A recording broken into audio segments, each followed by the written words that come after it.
நம்ம எல்லாருக்குமே வாழ்க்கையில ஒரு கட்டத்துக்கு அப்புறம் தெளிவு வந்திருக்கும். யார்னால ஸ்ட்ரெஸ் ஆகுறோம், எந்த மாதிரி சூழ்நிலையால ஸ்ட்ரெஸ் ஆகுறோம் அப்படிங்கிறது.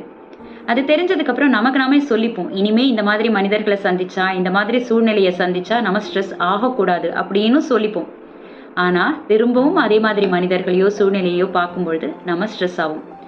அவங்க ஏதோ நம்மளை சொல்லி ஹர்ட் பண்றாங்களோ இல்லையோ, அவங்கள பார்க்கும்பொழுதே இவங்க நம்மளை ஹர்ட் பண்ணிடுவாங்களோ அப்படின்னு நினைச்சு ஓவர் திங்க் பண்ண ஆரம்பிப்போம்.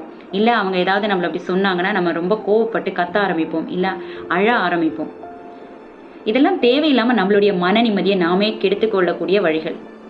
இதுல இருந்து எப்படி வெளியில வருது? ஏன்னா நம்மளை சுத்தி இருக்கிறவங்கள மாத்த முடியாது. ஒரு விஷயம் மட்டும் தெளிவா புரிஞ்சுக்கணும். அப்ப நம்மள நாம எப்படி பாதுகாத்துக்கிறது? முதல் விஷயம் அவேர்னஸ். ஆமாம், இந்த மாதிரி சூழ்நிலையிலையோ இந்த மாதிரி மனிதர்களையோ நான் சந்திக்கும் பொழுது நான் ஸ்ட்ரெஸ் ஆறேன் அவங்க பேசுறதுனால அப்படிங்கிறத முதல்ல உங்களுக்குள்ள பதிய வைங்க. இவங்களால எனக்கு ஸ்ட்ரெஸ் ஆறேன். இதுலேருந்து எப்படி வெளியில வருது? நீங்க கோவப்பட்டு ஒரு வார்த்தை விடுறதுக்கு முன்னாடி ஒரு பாஸ் எடுத்துக்கோங்க. கோபம் வரும்போதோ இல்லை அழுகை வரும்போது உங்களுக்குள்ள நீங்க சொல்லிக்கோங்க, ஒரு நிமிஷம் நிறுத்து அப்படின்னு சொல்லிக்கோங்க. இப்ப கோபப்படாத, இப்ப பொறுமையாயிரு அப்படின்னு சொல்லிக்கோங்க.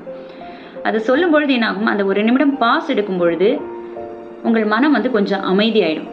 அதுக்கப்புறம் நீங்க கோவப்பட்டு பேசுறதாவோ இல்லை அழணுமோ அப்படின்னு நினைச்சா கூட அதனுடைய வீரியம் ரொம்ப கம்மியாயிருக்கும்.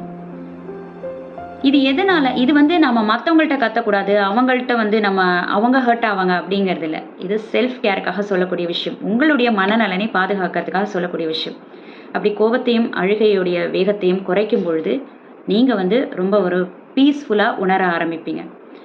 எப்படி கண்ட்ரோல் பண்றது? அங்கேயே நின்னா அவங்கள பார்த்தா கோவம் வருதுன்னா ஒரு நிமிடம் இது வரேன், தண்ணி குடிச்சிட்டு வரேன்னு சொல்லிட்டு ஒரு நிமிடம் போங்க, அந்த இடத்த விட்டு போங்க.